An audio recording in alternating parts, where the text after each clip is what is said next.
저는 오늘 여러분이 참 잘 아시는, 우리가 참 좋아하는 요셉이라는 이야기를 나누려고 합니다.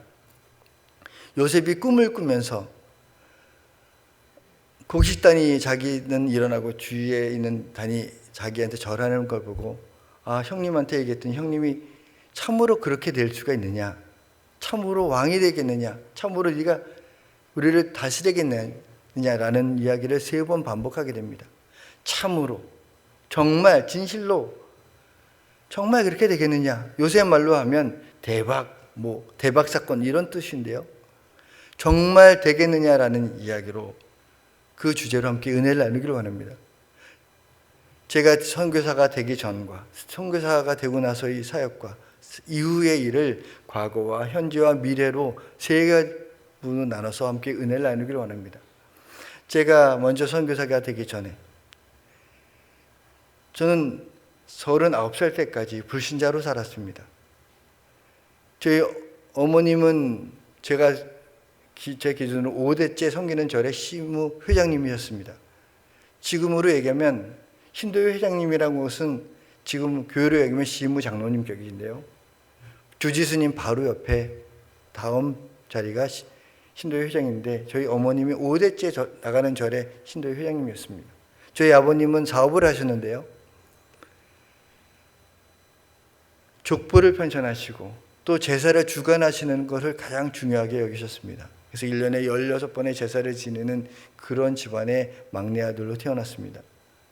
저는 39살 때까지 주님을 모르고 지냈습니다. 주변에서 저를 전도하려고 여러 사람들이 이야기했지만 제가 아는 요만한 상식으로 그들을 말도 안 되는 것이라고 이야기하면서 핀대를 주며 보내는 것이 제 주특기가 되었습니다. 뉴스나 매스컴을 보면 잘못된 사람들을 보고 저 사람들보다 내가 조금 더 죄를 덜 졌지라고 자위하면서 살아왔었습니다. 저는 컨설턴트로 꿈을 이루기 위해 경영대학을 졸업하고 영국에서 공부하면서 영국에 있는 그런 프로그램을 한국에서 공부하면서 잘 나가는 곳이었습니다. 그러던 어느 날 진리가 무엇인지 하나님에 대한 궁금한 생각을 하나님이 갖게 해주셨습니다. 그러던 중에 새벽 기도 때 친구를 만나게 되고 그 친구가 제자훈련을 참 잘 받았던 친구라 제가 물어보기만 하면 하나님에 대해서 예수님에 대해서 너무나 잘 설명해 주셨습니다. 그래서 그 친구한테 네가 나가는 교회에 나를 좀 데려가 달라고 해서 그 교회를 출석하게 됐고 그 교회에서 예수 그리스도를 구주로 영접하게 됐습니다. 예수 그리스도를 구주로 영접하고 저는 완전히 새로운 사람이 됐습니다.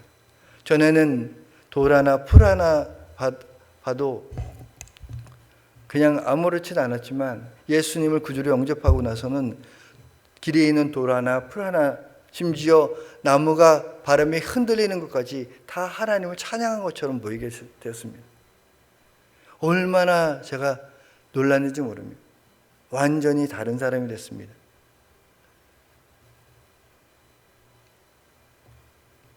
하나님을 그렇게 모르고 하나님을 부인했던 제가 하나님의 전적인 은혜로 구원을 받고 완전히 거듭난 사람, 새로운 피조물이 되고 나서 얼마나 다른 생각이 됐는지 모릅니다. 그래서 저를 전도했던 친구들을 찾아가서 정말 전에 나를 전도해줘서 너무 고맙다고, 그때는 비록 내가 주님을 영접하지 않았지만 너희들이 나를 전도해 준 것이 쌓이고 기도한 것이 쌓여서 내가 나 같은 사람이 예수님을 믿게 됐다고 감사의 인사를 드렸고요.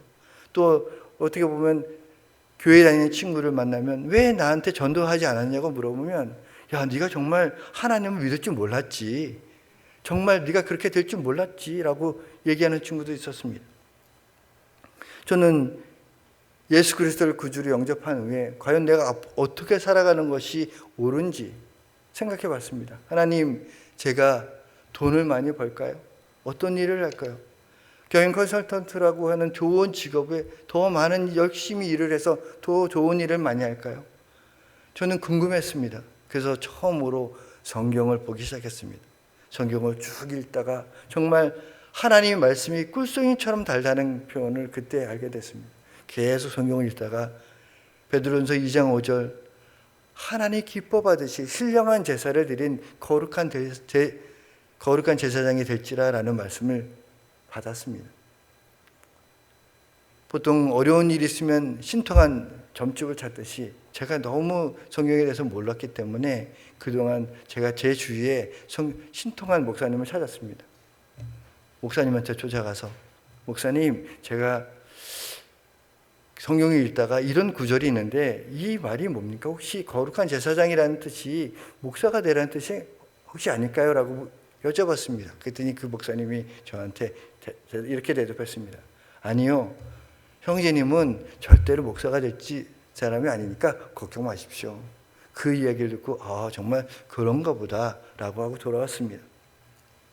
그런데 신기하게도 하나님은 저를 가장 선한 길로, 가장 좋은 길로 그때부터 인도해 줬습니다. 불신자였던 제가 제자훈련을 잘 받는 교회에 등록하게 하시고 제자훈련을 받아서 2년 반 만에 평신도 지도자가 되고 전도사가 되고 강도사가 되고 가문의 영광인 목사까지 됐습니다. 절대로 목사가 될 것 같지 않다는 그런 이야기도 하나님이 하시면 되는 거였습니다.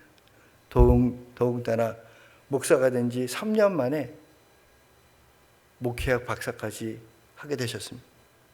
하게 하셨습니다. 이것은 내가 될 수도 할 수도 상상할 수 없었던 일이었습니다. 그런데 하나님이 저에게 그렇게 하셨습니다. 여러분들도 할 수도 없고 될 수도 없고 상상할 수 없는 그런 사람들이 되시길 주님의 이름으로 축원합니다. 두 번째는요, 제가 선교사가 되는 과정을 설명드리겠습니다. 제가 처음으로 믿었던 수석했던 교회를 18년 동안 잘 섬기다가 어느 날 하나님께서 저에게 선교할 비전을 주셨습니다. 선교가 굉장히 중요하고 가장 중요하다는 것을 깨닫게 하셨습니다. 그래서 그 교회를 사임하고 하나님, 선교사가 되고 싶습니다. 그러나 선교 훈련을 받게 해주십시오. 그 기도를 바로 응답하셔서 제가 사임하자마자 가장 좋은 단체, 가장 좋은 교회에서 선교 훈련을 받게 하셨습니다. 그것도 집을 나가서 합숙 훈련을 계속하게 하셨습니다. 참 놀랍게도 선교 훈련을 계속 받으면, 예를 들면 금요일 날 끝났다 그러면 다음 주 월요일 날 새로운 곳에서 다른 훈련을 받게 하셨고요. 그 훈련이 끝나면 바로 다른 훈련을 계속 받게 해주셨습니다. 참 놀랍게 톱니바퀴가 물려가는 것처럼 하나님은 그렇게 저에게 그런 훈련을 받게 해주셨습니다. 선교훈련을 받고 좋은 단체에서 훈련을 받았지만 어디로 갈지 몰랐습니다. 그런데 저를 훈련시켜줬던 분이 본인이 살겠던 그곳을 추천해 주셨습니다. 바로 필리핀이었습니다. 하나님이 가라고 하는 곳이라면, 제가 가는 것보다, 제가 원하는 것보다 하나님이 원하는 곳이면 그곳에 가고 싶다는 그런 기도를 드렸을 때 하나님은 선교지를 저에게 붙여주셨습니다. 그런데 문제가 하나 생겼습니다. 저희 GMS에서는 선교사로 파송을 받으려면 파송교회가 있어야 됩니다. 그런데 제가 교회를 사임한 관계로 파송교회가 없었습니다. 다 훈련을 마치고 선교사로 파송받을 쯤에 파송교회가 있어야 됐습니다. 그런데 마침 제가 아는 목사님을 만났더니, 목사님, 제가 파송교회가 있어야 되는데 어떤 좋은 교회가 있을까요? 그랬더니 그 목사님이 본인이 개척하려고 준비하고 있습니다. 제가 개척하겠습니다. 그리고 파송하겠습니다. 그래서 그 개척교회 목사님께서 노회에 개척교회를 하겠다는 개척교회 청원서를 내는 것과 동시에 저를 파송하는 선교사로 그 청원서를 같이 냈습니다. 그리고 저희 GMS 본부에 직인을 찍어주시기 위해서 직인을 교회에 설립하는 것뿐만 아니라 저를 파송하기 위해서 직인도 먼저 만들어서 찍어주셨습니다. 그래서 하나님이 파송교회를 만나게 하시고 그 개척교회지만 저를 파송해서 파송받게 되었습니다. 제가 하나님께 제가 헌신하고 싶습니다라고 기도하고 나서 선교훈련을 받고 파송교회를 만나고 파송 예배까지 드리고 딱 선교지까지 가는데 딱 1년 걸렸습니다. 제가 있는 필리핀은 이런 것입니다. 제가 PPT를 준비했는데요. 한번 보여주시겠습니까? 필리핀에서 사역하고 있습니다. 다음입니다. 필리핀은 점이 7,000개나 있는 그런 곳입니다. 물론 여러분이 다른 선교사님들을 통해서 필리핀에 대해서 많이 아실 거라고 생각합니다. 제가 있는 곳은 저 까맣게 칠해져 있는 민다나오 섬입니다. 저기는 특별 여행 금지 지역입니다. 오른쪽 편은 편안하게 현지인들이 다닐 수 있지만 왼쪽은 무슬림들이 강해서 현지인들도 다니기를 두려워하는 곳입니다. 제가 도착해서 15일 만에 말라이라는 곳에 성당 테러가 생겼습니다. 다음 슬라이드 보시겠습니까? 시계 방향으로 설명드리겠습니다. 첫 번째는 성당 내부에 저렇게 폭탄이 테러가 있어서 사람들이 많이 죽게 됐습니다. 두 번째는 성당 밖에 있는 사진인데요. 군인들과 IS라고 혹시 여러분 들어보셨습니까? IS들이 무슬림 중에 강한 무슬림 좀 약하게 믿는 사람과 강하게 믿는 사람이 있다면 강하게 믿는 사람들이 자기 동족을 위해서 뭔가를 한다는 강경 노선을 갖고 있는 사람들이 있습니다. 그 사람들이 저렇게 테러를 합니다.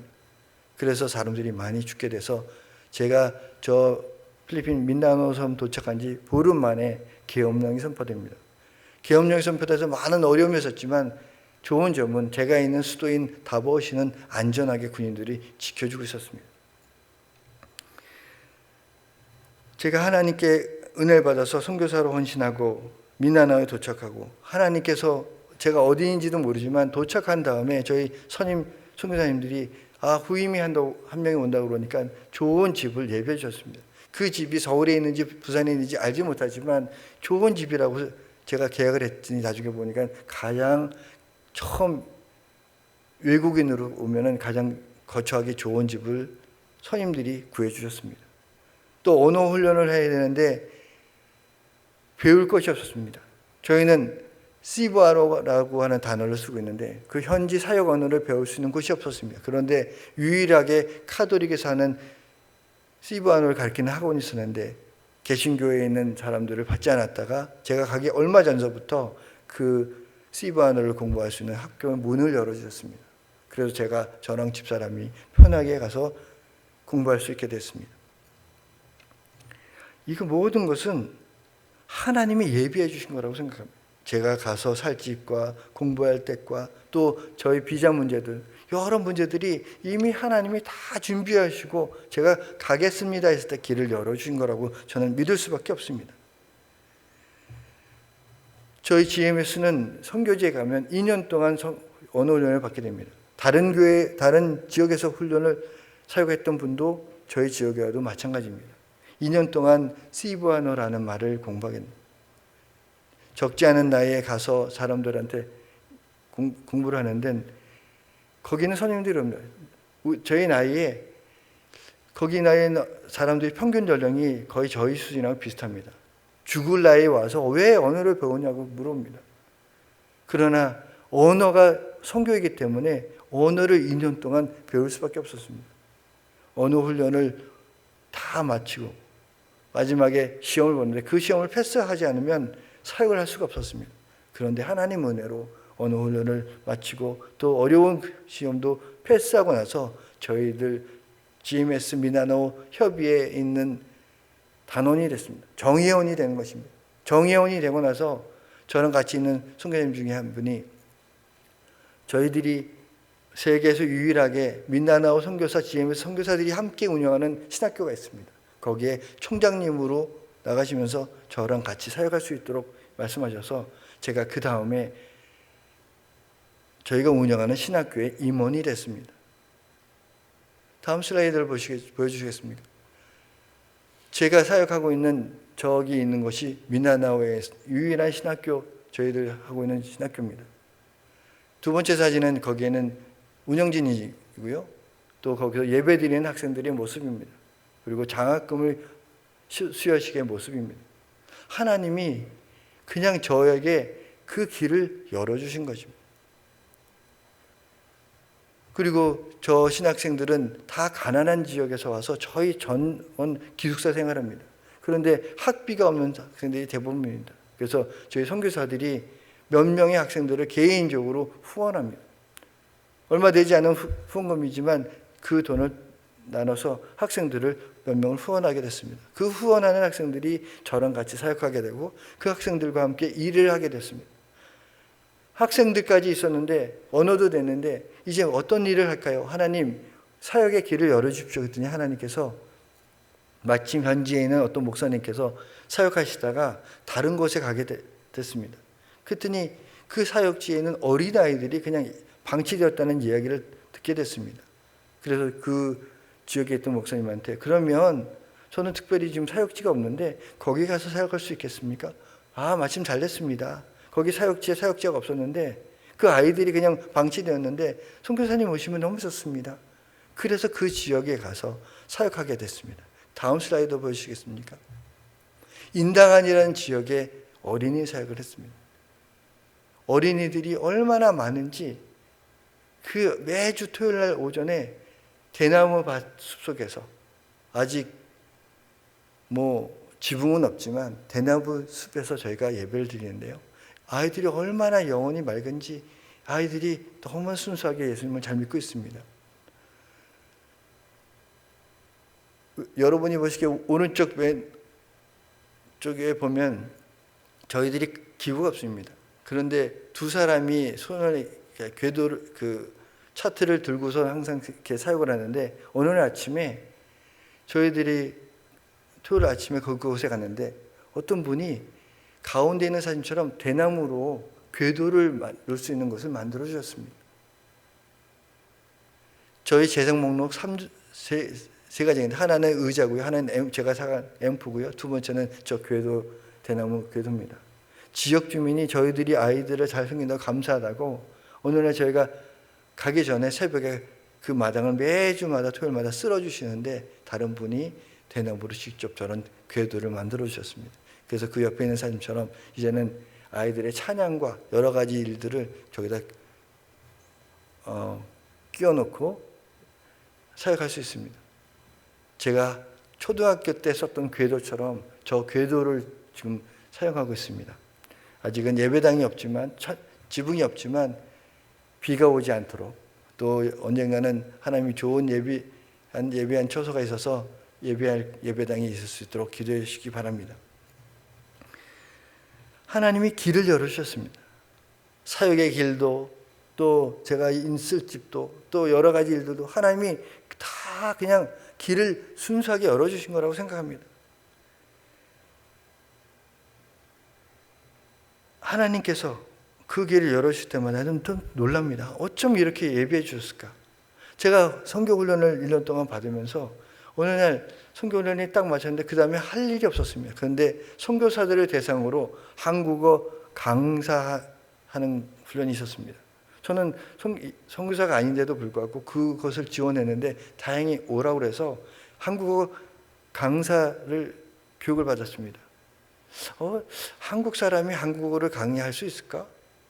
아무튼 그 시간이 있어서 공부를 했는데 참 놀라운 것은 제가 간 곳이 필리핀이고 필리핀에 한류 문화가 반려돼서 한국 사람들을 너무 좋아하게 됐습니다. 그리고 필리핀 사람들이 가장 취업하기 좋아하는 나라가 한국인 것입니다. 그래서 한국어를 공부하는 것을 너무나 좋아합니다. 그래서 지금은 저희 아내가 다음 슬라이드 좀 보시겠습니까? 세 개의 대학에서 한국어를 티칭하게 됐습니다. 아마 그때 공부하지 않았으면 한국어를 가르칠 수 없었을 것입니다. 그리고 그 다음에 자격증을 취득하지 않았으면 대학에서 강의를 못했을 것입니다. 처음에 있는 것이 EMC라고 복음주의 신학대학교에서 강의하는 거고요. 또 다보아 신학교에서 강의하고요. 아테네오 대학에서 강의하고요. 그리고 한국문화체험이라고 하는 것들을 저희가 필리핀 사람들에게 체험하게 합니다. 이 모든 것은 하나님이 예비하시고 길을 열어주신 것입니다. 그리고 제가 전에 섬겼던 교회가 새신자들을 정착하고 훈련하는 것에 참 탁월한 교회였습니다. 제자 훈련을 참 잘하는 교회였습니다. 그래서 제가 있는 곳에서 제가 이제 바나바 교육, 전도 훈련, 새 신자 교육 정착하는 훈련을 하게 됩니다. 다음 슬라이드 보여주십시오. 저 오른쪽에 있는 것은 제가 새신자 정착 훈련을 하는 것이고요. 필리핀은 그런 시스템이 있는 교회가 없습니다. 교회들이 너무 연약하기 때문에 목회 철학이라든가 교육 시스템이라든가 그런 것이 없습니다. 제가 배운 것들이 얼마나 귀하게 쓰임받는 자원인지 모릅니다. 전도하는 방법, 또 전도에서 새신자가 왔을 때 어떻게 그들을 맞이하는지, 그리고 그들이 정착하게 하는지, 그 다음에 그들을 어떻게 제자 훈련하는지, 그리고 성경 공부하는지, 그런 것들을 이미 전에 있는 교회에서 몸으로 습득했기 때문에 지금 사역지에서 저렇게 훈련하고 있습니다. 그리고 더 좋은 것은 현지에 있는 교회들을 컨설팅하는 것입니다. 저는 경영 컨설턴트로 여러 가지 사회적인 일들을 한 10년 정도 했기 때문에 교회들마다 설교하고 그 교회에 진단하고 컨설팅하는 것이 제가 얼마나 기쁜 좋은 일인지 모릅니다. 시간이 있을 때마다 한인교회나 특별히 거기에 있는 현지 교회를 다니면서 교회에 말씀을 전하고 또 거기에 있는 교회 목사님들을 상대하며 같이 일을 하고 있습니다. 이 모든 것이 주님이 그 교회, 그 지역에 갈 수 있도록 이미 준비해 주셨다고 저는 믿습니다. 가장 선교지에서 보람 있는 것은 한 영혼을 주님께 영접하고 또 인도하고 영접하고 세례 주는 것입니다. 다음 사진 보여주십시오. 현지 교회에서 사역하는 거고요. 다음 슬라이드는 세례식입니다. 여기서는 그냥 간단하게 물로 약식 세례하지만 거기는 바닷가나 수영장에 가서 침례를 하게 됩니다. 아이들을, 성인들을 침례하고 세례하는 것 얼마나 가슴 뛰는지는 모릅니다. 다음 사진 보여주십시오. 위에 있는 사진들은 제가 있는 다바오시에는 인도 학생들이 의학 공부하려고 한 3,000명 정도들이 모여 있습니다. 그 학생들이 매주 주일날 갈 곳이 없어서 교회에 와서 같이 예배드리고 제자 훈련을 받습니다. 그들이 의학 공부를 끝나고 자기네 나라에 가게 됐을 때 선교사 파송을 합니다. 의사로서 가는 것이 아니라 직업은 의사지만 그들의 스피릿은, 마음은 선교사로 보내는 것입니다. 그래서 선교사 파송식 하는 사진입니다. 밑에 사진은 현지 지역에 있는 목사들을 안수하는 식입니다. 목사 안수를 하고 지금 왼쪽에 있는 그 패를 들고 있는 건장한 분이 전에는 40년 동안 상어를 낚는 그런 어부였습니다. 목사가 되고 저분이 이제는 사람을 낳는 어부가 되었습니다.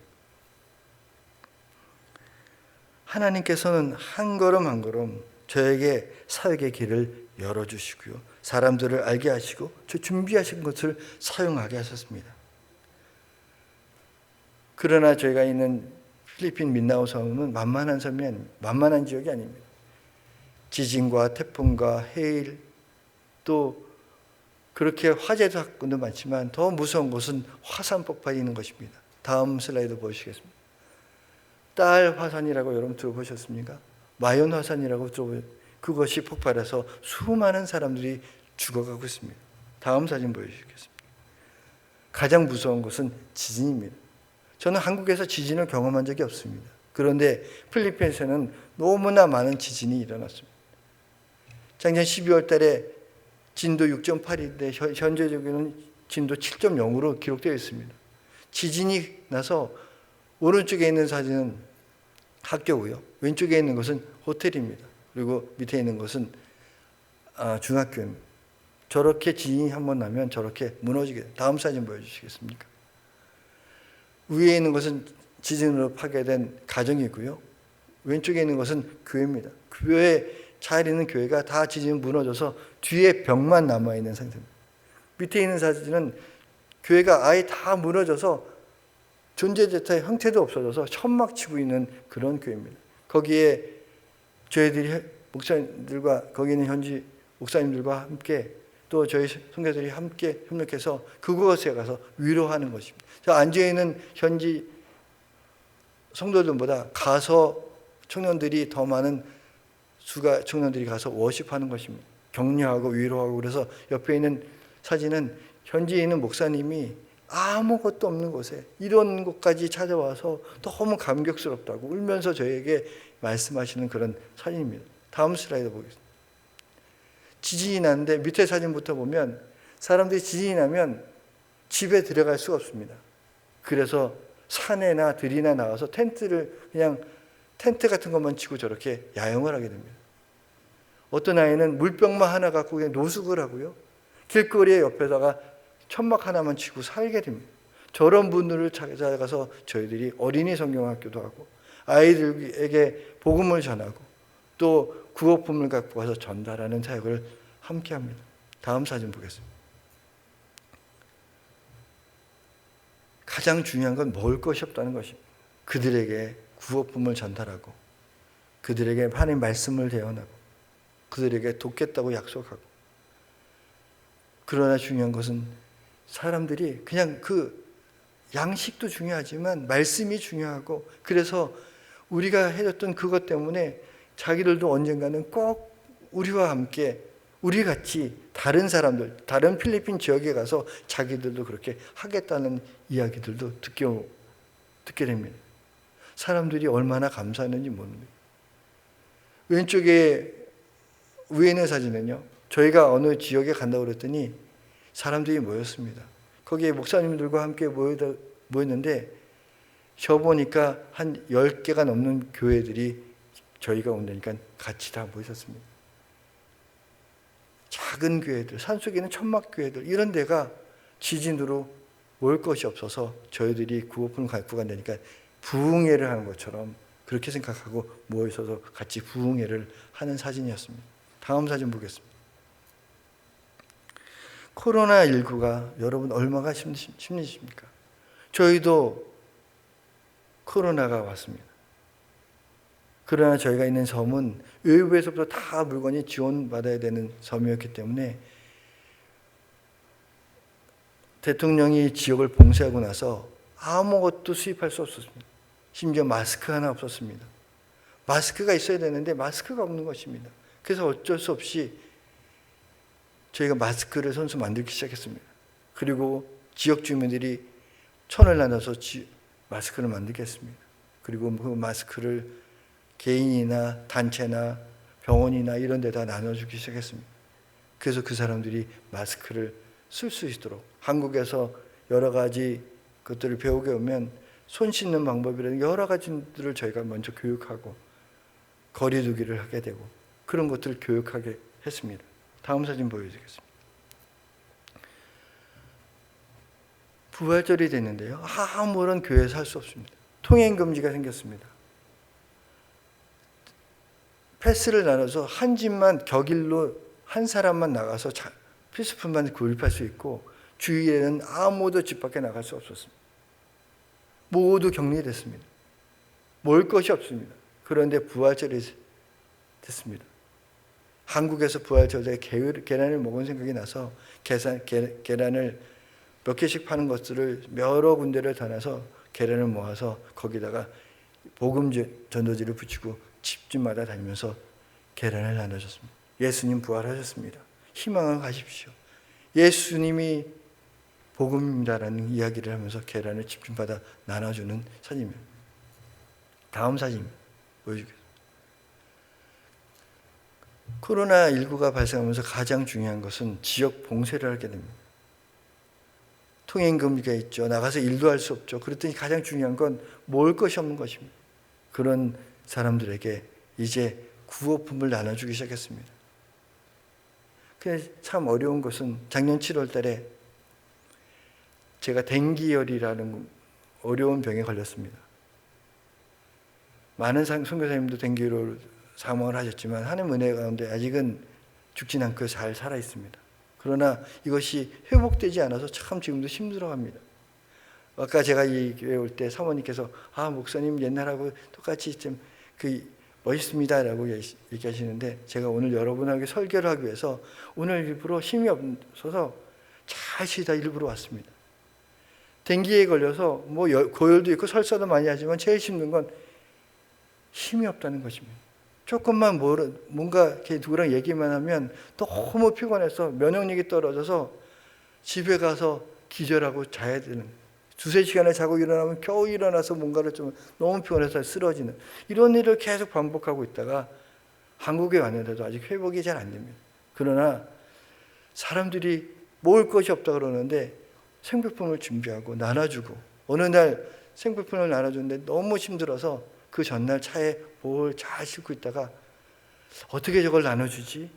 그래서 카트를 준비했다가 거기다 먼저 갖다 놓고 그 다음날 차에 100가구에 먹을 것을 준비해서 살살살살 가서 나눠주는데 걱정을 했어요. 어떻게 저것을 차에서 내려서 한 사람당 갖다 줄까 걱정을 했는데, 참 놀라운 것은 저희들이 내리자마자 저희 모습을 보고 그 지역에 있는 사람들이 파스토리 꾸리아노가 파스토리 쌀을 갖다 준대, 그런 소문이 퍼지면서 알아서 본인들이 다 저희한테 와서, 그것도 일렬로 줄 서서 거리 두기를 하면서 마스크를 쓰면서, 마스크 없는 사람은 옷을 입으로 감추면서도 자기들이 알아서 다 줄 서서 오는 것입니다.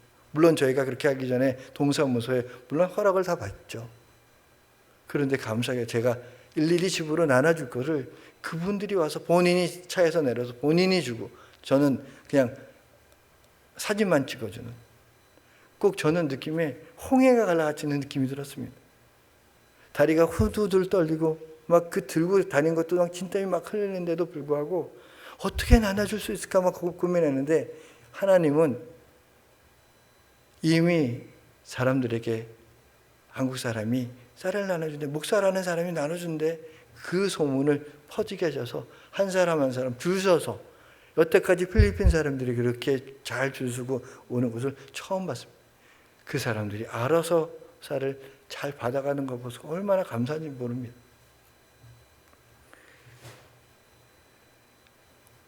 하나님께서는 참 놀라운 일들을 많이 하십니다. 어느 교회를 갔습니다. 근데 왜 그 교회를 갔을까? 저희가 왜 구원화품을 갖고 그 교회까지 갔을까라고 생각을 하고 갔는데, 어느 교회는 교회가 다 무너져서 천막에서 예배를 드리고 밤마다, 필리핀 사람들은 매주 기도하지 않습니다. 새벽 기도도 없고 저녁에 기도하지 않습니다. 그런데 그 교회는 너무 절박하니까 밤마다 매일 모여서 기도하고 있었습니다. 그런데 쌀이 딱 떨어졌을 때 저희들이 그 교회에 딱 도착하게 되고, 그 목사님한테 설명을 듣게 되니까, 야, 하나님의 타이밍이 저희를 보내주셨다는 생각을 하게 됐습니다. 제가 존경하는 어떤 목사님은 교회 건축만 전문적으로 하는 목사님이 계십니다. 너무 열악한 교회를 보고 마음이 너무 아파서 한국에 가서 후원하게, 교회에서 후원하게 해달라고 얘기해서, 그 목사님은 교회 건축만 전문적으로 하는 목사님입니다. 근데 그 목사님도 제가 간 교회에 우연히 본인이 기도 중에 그 교회가 생각나서 와서 그 교회를 건축해 주겠다고 약속까지 했습니다. 참 놀랍지 않으십니까? 기도하는 곳에 사람을 보내주시고 먹을 것을 보내주시고 또 건축하게 하시는 그 하나님의 은혜. 여러분 혹시 하나님을 경험하고 싶으십니까? 선교지에 오시면 날마다 살아계신 하나님을 경험하게 됩니다. 하나님께서는 저에게 또 저희들 지역에 있는 여러 사람들을 돕게 또 하셨습니다. 교회가 어려우니까 현지에 있는 총회 담당인 목사님, 노예 담당 목사님, 저희 지역 인근에 있는 목사님들이 먹을 것이 없고 생계를 꾸려가기 어려운 사람들에게 저희가 지원하게 되고요. 또 신학생들을 지원하게 되고요. 또 그 사람들과 함께 동역하는 것들을 하게 하셨습니다. 다음 사진을 보시겠습니까? 저희가 오기 전에 하나님께서 마지막으로 어떤 사역을 할 수 있도록 해주셨습니다. 저희들이 인당에서 어린이들을 위해서 사역을 하는데, 제가 한국에 오게 돼서 마지막으로 어떤 일을 해주고가 그러다가 안혜성 교사님한테 특별히 부탁해서 책을 한 100권 정도 신앙서적을 준비해서, 원래는 도서관을 만들어주고 싶었지만 그 책이 혹시 코로나가 전염이 될 것 같아서 그렇게 할 수는 없고 개인별로 몇 권씩 나눠주는 그런 일을 했습니다. 그 중고서적이지만 책을 나눠줬는데 그 아이들이 처음으로 자기 책을 갖게 되는, 제가 두 번째 사진에 그 조그만 어린아이 사진을 제가 참 좋아하는데요. 처음으로 책을 받고 너무나 좋아서 안고 가는 그 어린아이 모습을 잊을 수가 없습니다. 필리핀 현지인의 집에 가면 거의 아무것도 없습니다. 먹을 것도 없고요, 옷도 없고요, 냉장고 텔레비 이런 것도 별로 없습니다. 그런데 그 아이들이 책도 없습니다. 그 아이들에게 신앙서적을 주고 나눠줬을 때 그 아이들이 얼마나 좋아하는지 모릅니다. 그래서 앞으로 제가 다시 돌아가면 그 책을 나눠주고 도서관 운영하는 것들을 다시 하고 싶은 그런 마음이 너무 많이 생겼습니다. 그래서 현지 주민들이 저를 놔두고 너무 좋다고 감사하다고 사진을 찍어준 겁니다.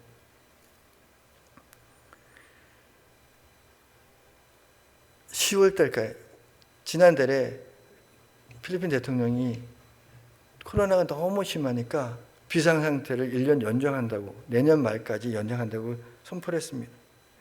코로나가 올해 2, 3월 달까지만 해도 200~300명 수준이었다가 6월 달에 4,000명, 7월 달에 7,000명, 8월 말에 거의 6,900명, 거의 7,000명이라는 그런 확진자가 계속 생겼습니다. 필리핀 현지의 의료 시스템은 감당할 수 없습니다. 세계에서 가장 많이 의료진 사고가 나고 의료진들이 사망률이 가장 많은 곳이 필리핀인 것입니다. 그리고 어떻게 할 수 없어서 대통령이 중국에서 백신을 주면 자기 영토를 더 이상 영토 문제를 이야기하지 않겠다고, 영토를 내주겠다고까지 얘기하고 있습니다. 필리핀은 너무나 열악한 곳입니다. 다시 통행금지가 재개되고 있고요. 그리고 지난 주일날 슈퍼 태풍이 와서 지금 루손 섬에 있는 사람들, 너무나 많은 사람들이 지금 수재민이 발생하고 있습니다. 그리고 내일 모레 다시 태풍이 필리핀에 온다고 했습니다. 여러분 기억나실 때마다 필리핀, 특별히 민다나오 섬에서 기도 부탁드리겠습니다. 제가 필리핀에 있으면서 어떻게 나 같은 사람이, 이렇게 부족한 사람이 이런 일을 하셨을까? 말도 안 돼. 이런 생각을 했습니다. 그런데 중요한 것은 제가 현지 말로 말을 하고 있었습니다. 말이 되는구나. 내가 할 수 없지만 하나님이 하시는구나. 내가 몇 개 교회를 얼마나 많이 도왔고 어떤 일을 했다고 감히 저는 얘기할 수 없습니다. 왜냐하면 하나님이 다 하셨기 때문입니다. 참으로 되겠느냐? 정말 그 일을 하나님이 하셨습니다.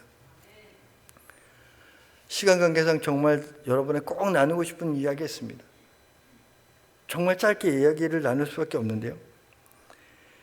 여태까지는 참으로 하겠느냐, 참으로 되겠느냐라고 했지만 세 번째 여러분과 꼭 나누고 싶은 것은 참으로 하겠느냐라는 이야기입니다.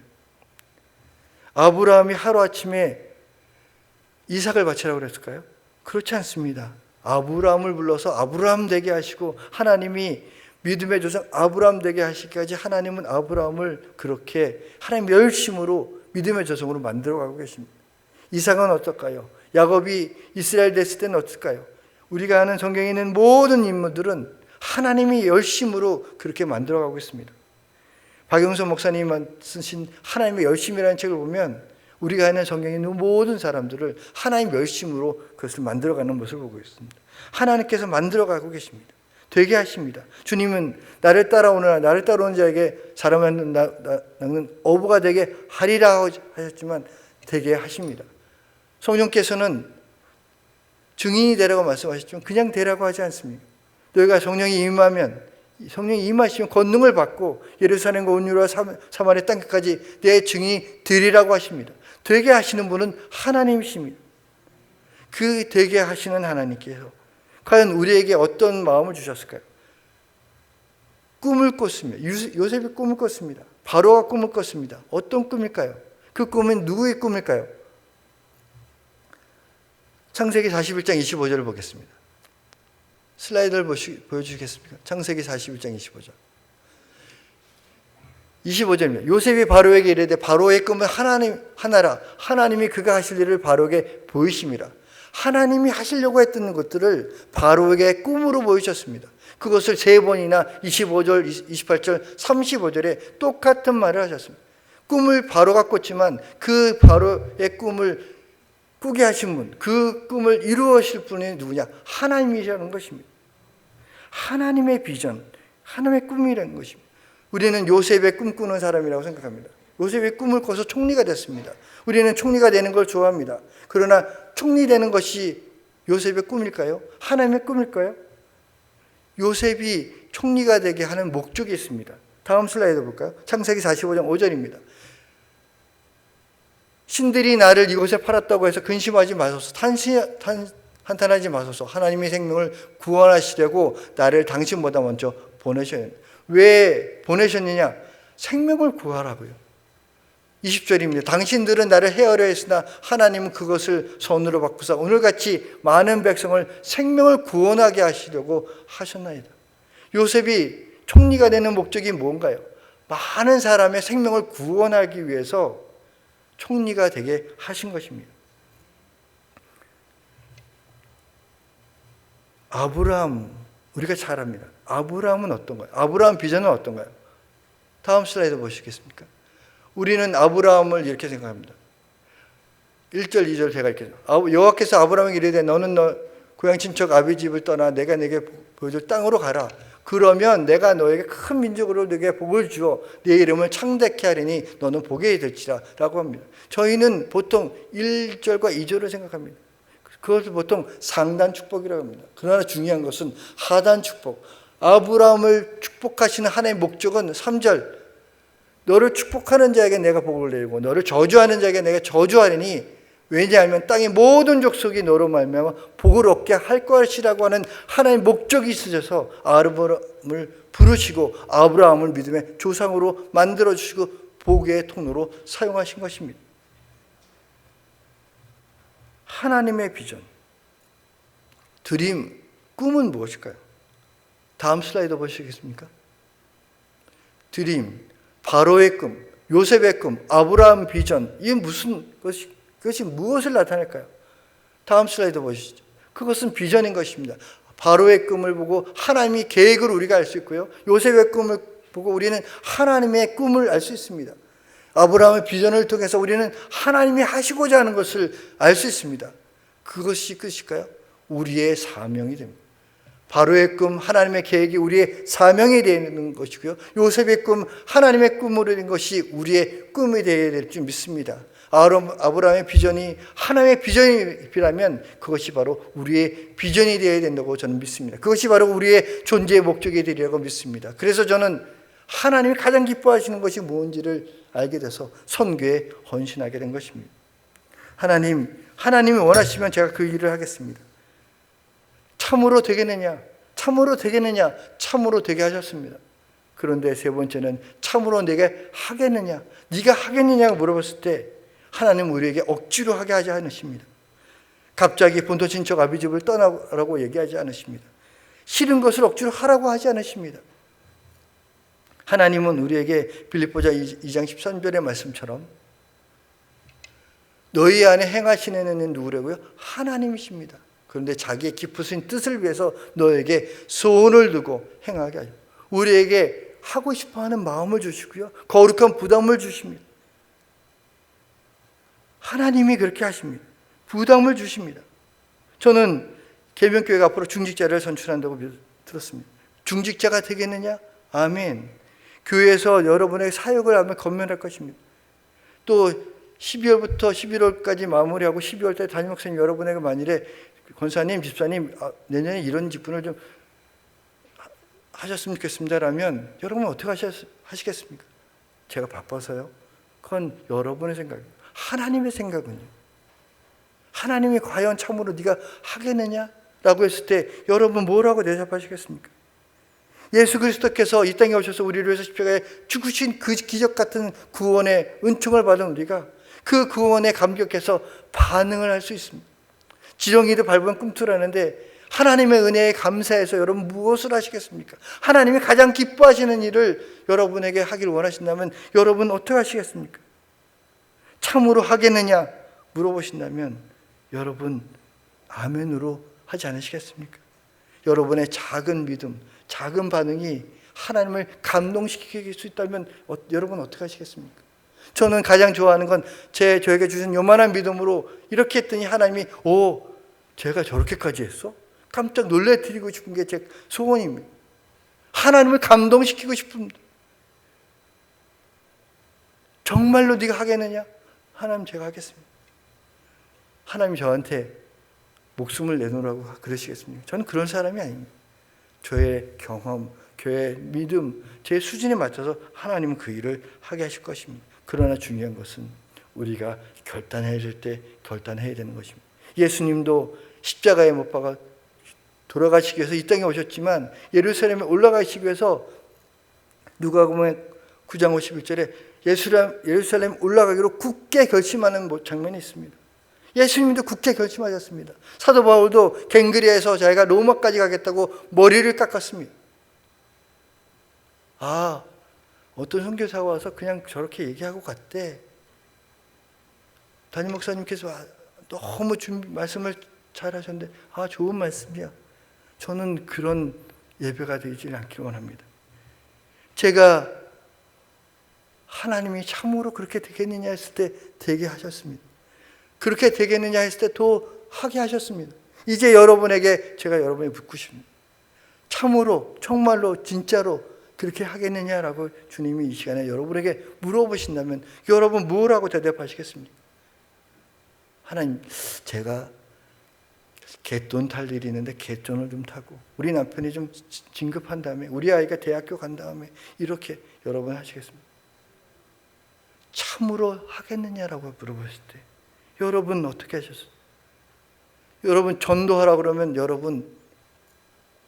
여러분이 꼭 어떤 사람을 꼭 억지로 이 예배당 옆에 데려와야 전도라고 생각하십니까? 전도는 하나님이 하시는 것입니다. 여러분 다만 우리는 전하는 것입니다. 우리는 기도합니다. 기도한 이후에 우리가 책임질 것이 없습니다. 하나님이 우리의 기도를 듣고 하시는 것입니다. 우리가 기도했다고 우리가 그 일을 하지 않습니다. 우리가 하는 것이 아닙니다. 하나님이 하신 것입니다. 하나님의 주권이라는 것이 있습니다. 생사화복을 주관하신 하나님의 그 주권 앞에 우리가 다만 쓰임 받느냐 하지 않느냐, 이것은 하나님이 주신 우리의 자유의지입니다. 저는 오늘 여러분에게 꼭 그 얘기를 드리고 싶습니다. 선교 보고를 하는 선교사가 아니라 저를 이렇게 만드신, 참으로 이렇게 만들 수 되겠느냐 했던 하나님이 이 부족한 종을 그렇게 만드셨습니다. 그런 일을 하게 하셨습니다. 여러분에게 다시 한번 도전하고 싶습니다. 여러분 참으로 여러분 하겠느냐가 하나님이 물으신다면 여러분 뭐라고 하시겠습니까? 하나님이 하게 하실 것입니다. 여러분이 하게 하겠다고 마음만 먹으면 하나님 이후에 모든 것을 책임질 줄 믿습니다. 저는 이 표현을 좋아합니다. 마지막 슬라이드인데요. 위대하신 하나님을 위해서 위대한 헌신을 함으로 하나님의 위대한 역사를 이루자는 이 말을 너무 좋아합니다. 제가 얼마나 헌신하겠습니까? 얼마나 위대하겠습니까? 저는 너무나 부족합니다. 그런데 요만한 제가 하나님께 헌신함으로, 하나님께 순종함으로 하나님의 위대한 역사를 이루는데 쓰임받는다는 것, 그것이 너무나 영광스럽다고 여러분에게 꼭 말씀드리고 싶습니다. 기도하겠습니다.